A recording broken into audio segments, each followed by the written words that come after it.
Olá, boa noite. Seja muito bem-vindo, seja muito bem-vinda ao Centro Espírita Morada Cristã. É uma alegria imensa ter você conosco para mais este instante de recolhimento e preparo para o atendimento espiritual, por meio das preces intercessoras. Que este momento de luz toque o seu coração e envolva seu lar em paz e serenidade.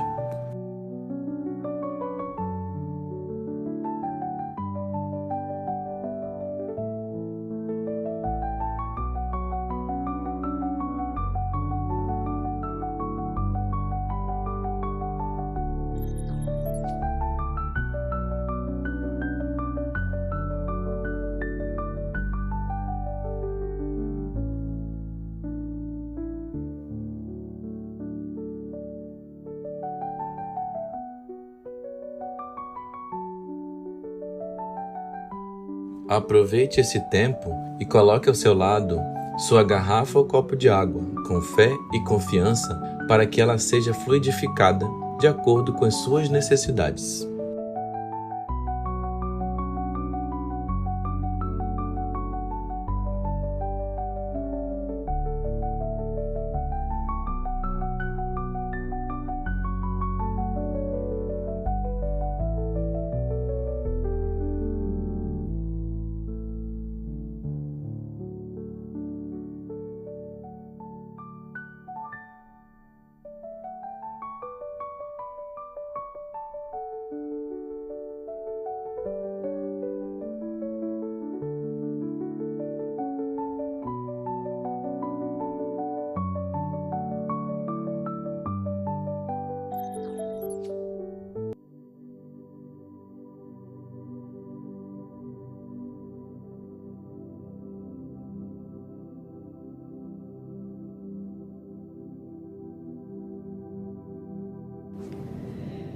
Hoje daremos início ao nosso preparo com a leitura do capítulo 11 do livro Boa Nova, psicografado por Chico Xavier, pelo espírito de Humberto de Campos, editora FEB, cujo capítulo é O Sermão do Monte. Difundidas as primeiras claridades da Boa Nova, todos os enfermos e derrotados da sorte, habitantes de Corazim, Magdala, Betsaida, Dalmanuta e outras aldeias importantes do lago enchiam as ruas de Cafarnaum em turbas ansiosas. Os companheiros do mestre eram os mais visados pela multidão, por motivo do permanente contato em que viviam com o seu amor. De vez em quando, Filipe era assaltado em caminho por uma onda de doentes. Pedro tinha a casa rodeada de criaturas desalentadas e tristes. Todos queriam o auxílio de Jesus, o benefício imediato de sua poderosa virtude. Aos primeiros dias do apostolado, um pequeno grupo de infelizes procurou Levi na sua confortável residência. Desejavam explicações sobre o Evangelho do Reino, de modo a trabalharem com mais acerto na observância dos ensinamentos do Cristo. O coletor da cidade manifestou certa estranheza. Afinal, disse ele aos infortunados que o procuravam, o novo reino congregará todos os corações sinceros e de boa vontade, que desejem irmanar-se como filhos de Deus. Mas que podeis fazer na situação em que vos encontrais? E dirigindo-se a 3 deles, seus conhecidos pessoais, falou convicto. Que poderás realizar, Lisandro, aleijado como és? E tu, Áquila, não foste abandonado pela própria família sob o peso de sérias acusações? E tu, Pafos, acaso edificarias alguma coisa com as tuas atuais aflições? Os interpelados entreolharam-se cabisbaixos e humilhados. Somente então chegavam a reconhecer as suas penosas deficiências. A palavra rude de Levi os despertara. Tomara-os uma dor sem limites. Jesus disse nas suas pregações carinhosas que seu amor viera buscar todos os que se encontrassem em tristeza e em angústias do coração. Quando o Mestre chegara, haviam experimentado a restauração de todas as energias. Jubilosos, guardavam as suas promessas relativamente ao Pai justo e bom, que amava os filhos mais infelizes, renovando nos corações as esperanças mais puras. Achavam-se exaustos, mas a lição de Jesus lhes trouxera novo consolo às almas desamparadas, de qualquer conforto material. Queriam ser de Deus, vibrar com a exaltação das promessas do Cristo, porém a palavra de Levi novamente os arrojara à condição desditosa. O grupo de pobres e infortunados retirou-se em desalento. No entanto, o Mestre pregaria no monte aquela tarde e, quem sabe, ministraria os ensinamentos de que necessitavam. Decorridos alguns instantes, Jesus, em companhia de André, deu entrada em casa de Levi, onde se puseram os três em animada palestra. O coletor, a certa altura da conversação, a sorrir ingenuamente, relatou a ocorrência, terminando alegremente a sua exposição com estas palavras: que conseguiria o Evangelho do Reino com esses aleijados e mendigos? Mas lembrando-se de súbito que os demais companheiros eram criaturas pobres e humildes, acrescentou: é justo esperemos alguma coisa dos pescadores de Cafarnaum. São homens fortes e desassombrados, e o bom trabalho lhes cabe. Não vejo, porém, como aceitar a contribuição desses desafortunados e vencidos que nos procuram. Jesus fixou o olhar no discípulo com profundo desvelo e falou com bondade, batendo-lhe levemente no ombro. No entanto, Levi, precisamos amar e aceitar a preciosa colaboração dos vencidos do mundo. Se o Evangelho é a boa nova, como não há de ser a mensagem divina para eles, tristes e deserdados na imensa família humana? Os vencedores da terra não necessitam de boas notícias. Nas derrotas da sorte, as criaturas ouvem mais alto a voz de Deus. Buscando os oprimidos, os aflitos e os caluniados, sentimos-los tão unidos ao céu, nas suas esperanças, que reconhecemos na coragem tranquila que revela um sublime reflexo da presença do nosso Pai em seus espíritos. Já observaste algum vencedor do mundo com mais alta preocupação do que a de defender o fruto de sua vitória material? Levi sentia-se comovido e, aproveitando a pequena pausa que se fizera, exclamou algo desapontado: Senhor, minhas observações partiram tão só do meu intenso desejo de apressar a supremacia do Evangelho entre os que governam no mundo. Quem governa o mundo é Deus, afirmou o Mestre convictamente, e o amor não age com inquietação. Agora imaginemos, Levi, que os triunfadores da terra viessem até nós ensarilhando as suas armas exteriores.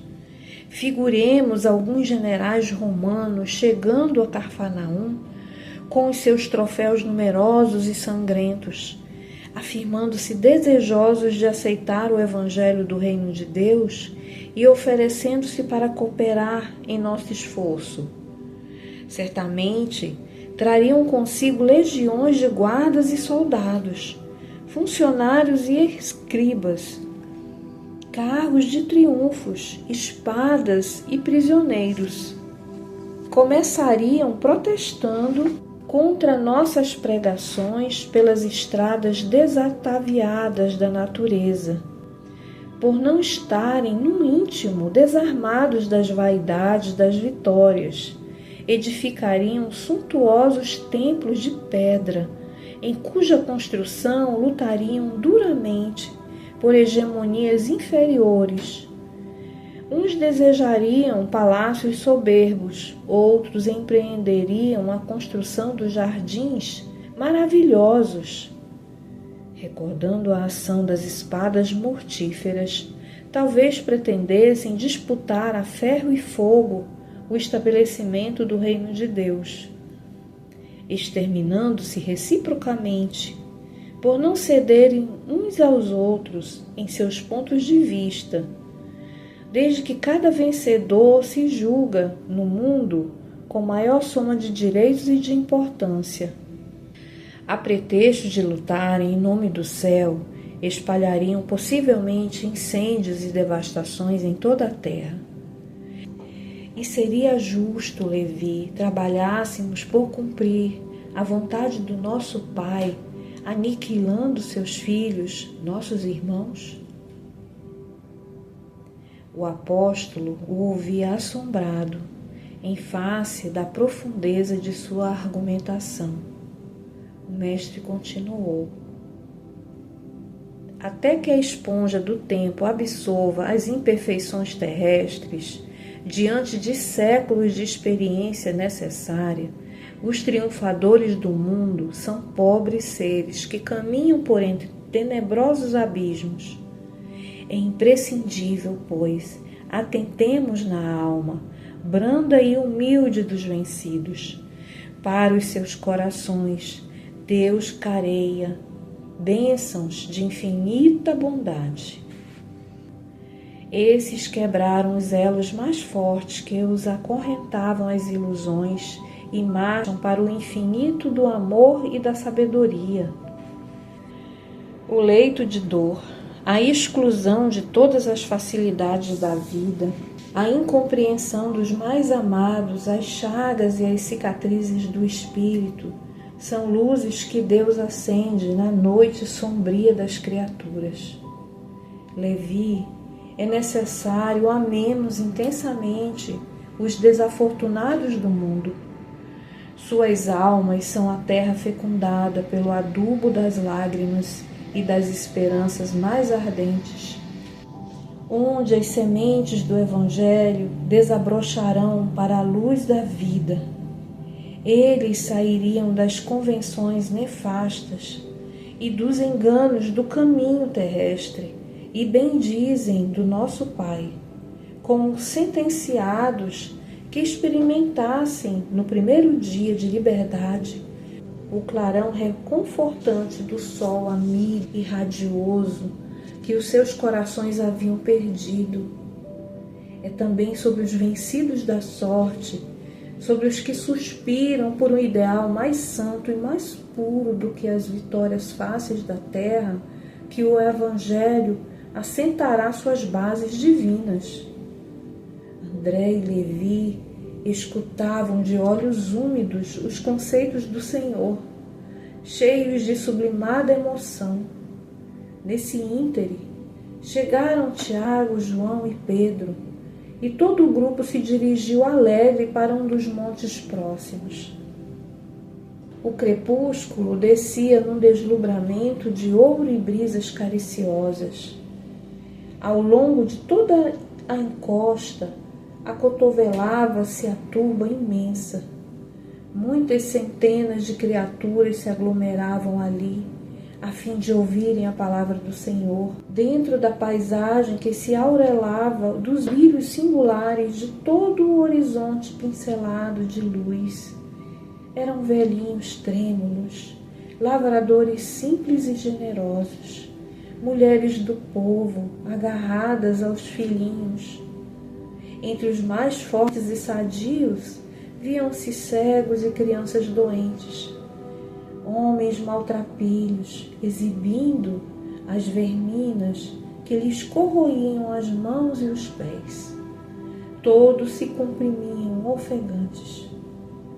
Ante os seus olhos felizes, a figura do Mestre surgiu na eminência enfeitada de verdura, onde perpassavam brandamente os ventos amigos da tarde, deixando perceber que se dirigia aos vencidos e sofredores do mundo inteiro, e como que esclarecendo o espírito de Levi, que representava a aristocracia intelectual entre os seus discípulos, na sua qualidade de cobrador dos tributos populares, Jesus, pela primeira vez, pregou as bem-aventuranças celestiais.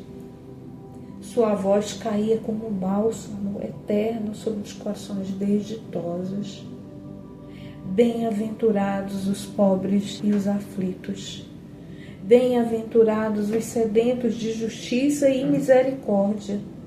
Bem-aventurados os pacíficos e os simples de coração. Por muito tempo falou do reino de Deus, onde o amor edificaria maravilhas perenes e sublimadas. Suas promessas pareciam dirigidas ao incomensurável futuro humano. Do alto do monte soprava um vento leve, em deliciosas vagas de perfume. As brisas da Galileia se haviam impregnado da virtude poderosa e indestrutível daquelas palavras, e, obedecendo a uma determinação superior, iam espalhar-se entre todos os aflitos da terra. Quando Jesus terminou a sua locução, algumas estrelas já brilhavam no firmamento, como radiosas bênçãos divinas. Muitas mães sofredoras e oprimidas, com suave fulgor nos olhos, lhe trouxeram os filhinhos para que ele os abençoasse. Anciãs de frontes nevadas pelos invernos da vida lhe beijavam as mãos. Cegos e leprosos rodeavam-no com semblante sorridente e diziam: bendito seja o Filho de Deus. Jesus acolhia-os, satisfeito, enviando a todos o sorriso de sua afeição. Levi sentiu que, naquele crepúsculo inovidável, uma emoção diferente lhe dominava a alma. Havia compreendido os que abandonam as ilusões do mundo para se elevarem a Deus.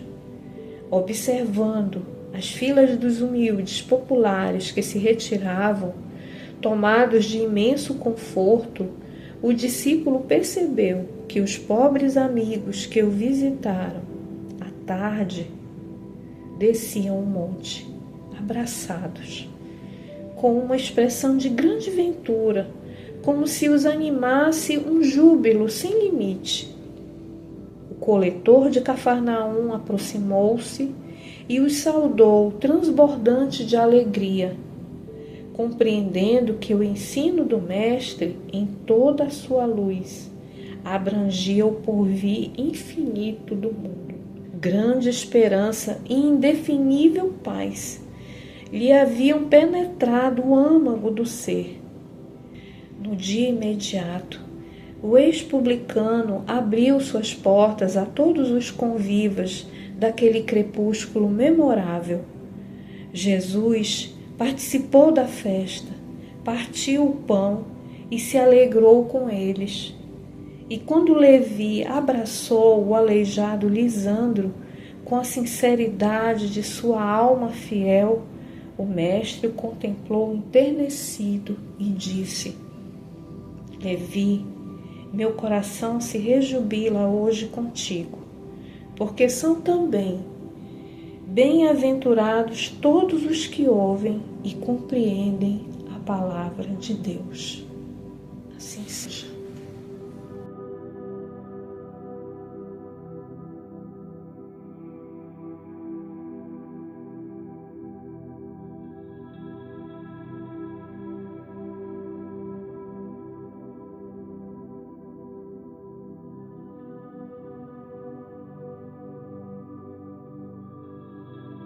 Com serenidade e o pensamento elevado, convidamos você a se conectar com as esferas superiores, unindo-se a nós em oração.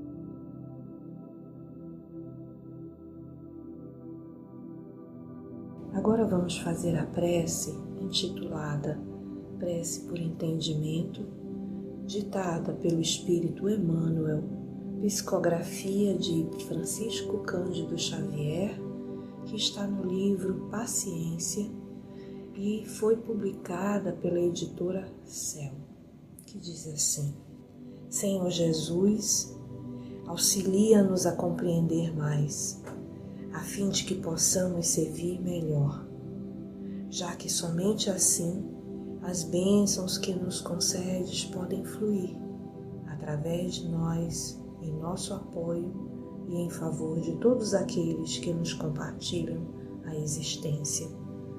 Induze-nos à prática do entendimento, que nos fará observar os valores que porventura conquistemos, não na condição de propriedade nossa, e sim por manancial de recursos que nos compete mobilizar no amparo de quantos ainda não obtiveram as vantagens que nos felicitam a vida. E ajuda-nos, ó Divino Mestre, a converter as oportunidades de tempo e trabalho com que nos honraste em serviço aos semelhantes, especialmente na doação de nós mesmos, naquilo que sejamos ou naquilo que possamos dispor, de maneira a sermos hoje melhores do que ontem, permanecendo em Ti, tanto quanto permaneces em nós, agora e sempre. Assim seja.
Queridos irmãos e irmãs, vamos seguir agora em recolhimento com um coração agradecido a Deus pela dádiva da vida e pelas bênçãos que muitas vezes em silêncio nos cercam.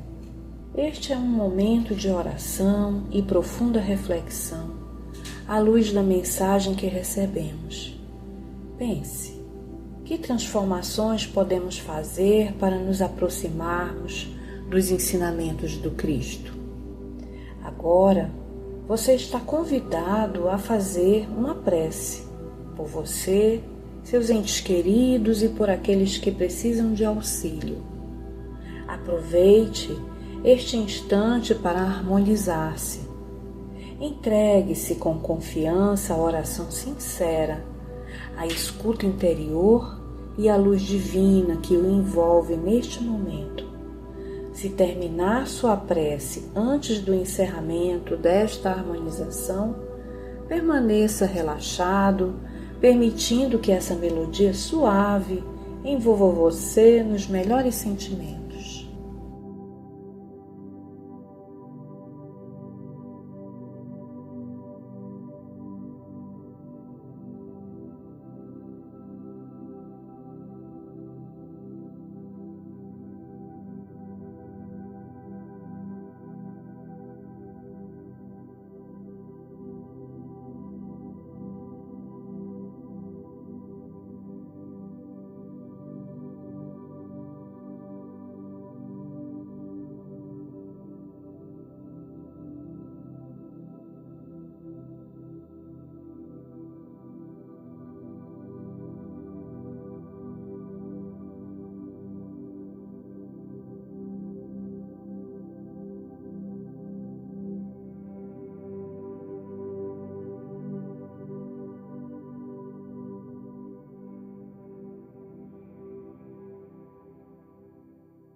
Queridos amigos e amigas, encerramos mais um momento de preparo por meio das preces intercessoras para o seu atendimento espiritual, cultivando gratidão no coração.